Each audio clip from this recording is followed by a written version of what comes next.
Hey, what's up mga kaballers? Maligayang pagbabalik sa aking channel. Halina't pag-usapan natin ang balita patungkol sa Golden State Warriors. Akyat na ulit sa top 1 at ang balita patungkol sa hindi pa rin nga daw mga kaballers magkakampyon ang Cavaliers. Tarna't pag-usapan natin yan dito sa Basketball Hot Shots.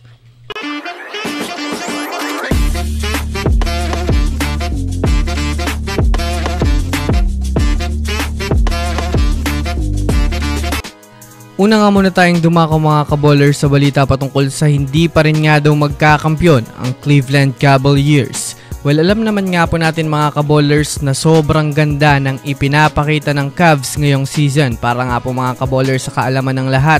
Sa ngayon nga po mga kaballers ay mayroon ng hawak-hawak na 12 wins ang Cavs with 0 losses na masasabi natin mga kaballers na sila nga po ang nangunguna ngayon sa NBA. Yes mga kaballers, wala pa nga pong nakakatalo sa Cavaliers kahit man nga po mayroon na itong nakakatapat na malakas na kupunan.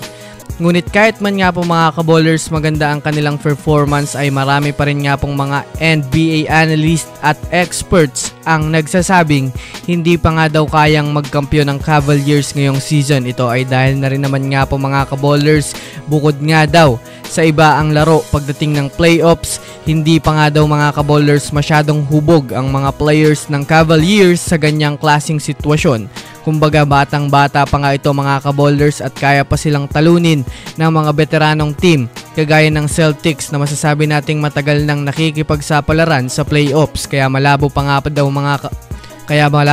mga kaballers na magkampiyon ito kahit sila ang number 1 sa NBA ngayon.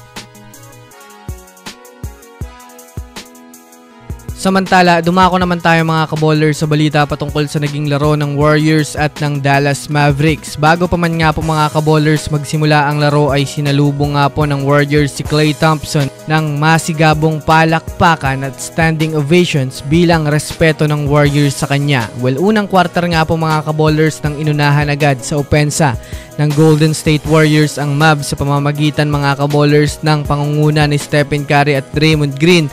Nakalamang nga po kaagad ang Warriors ng 9 points. Second quarter nga po mga kaballers ng Warriors bench na ang humawak ng madaming oras kaya hindi nga po napigilan ni Luka Doncic magdomina. Kaya nagawang malamangan nga po ng Mavericks ang Warriors up to 11 points na siya namang dahilan upang matapos ang first half na Dallas Mavericks ay may hawak ng kalamangan.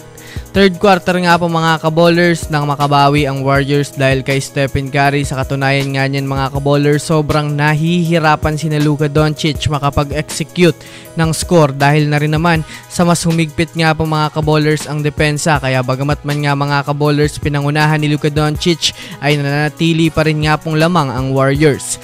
Pagtungtong nga po mga kaballers ng mga last minute ng laro ay sobrang naging mainit ang naging palitan ng puntos hanggang sa makapagpukol nga po si Stephen Curry ng 3 points dahil doon nga po mga kaballers mabaon ang Dallas Mavericks para kulangin na sa oras.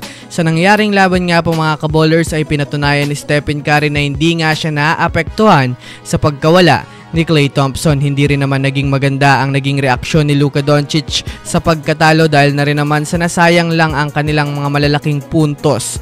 22 kay Klay Thompson, 21 points kay Kyrie Irving at 31 points naman sa kanya. Sayang ito mga kaballers para sa kanila. So yun lamang mga kaballers, yan lang naman ang pag-uusapan natin ngayon. Pindutin ang subscribe and hit nyo na rin ang notification bell para sa mga susunod na updates sa mundo ng basketball. Again, this is Basketball Hot Shots. Thanks for watching.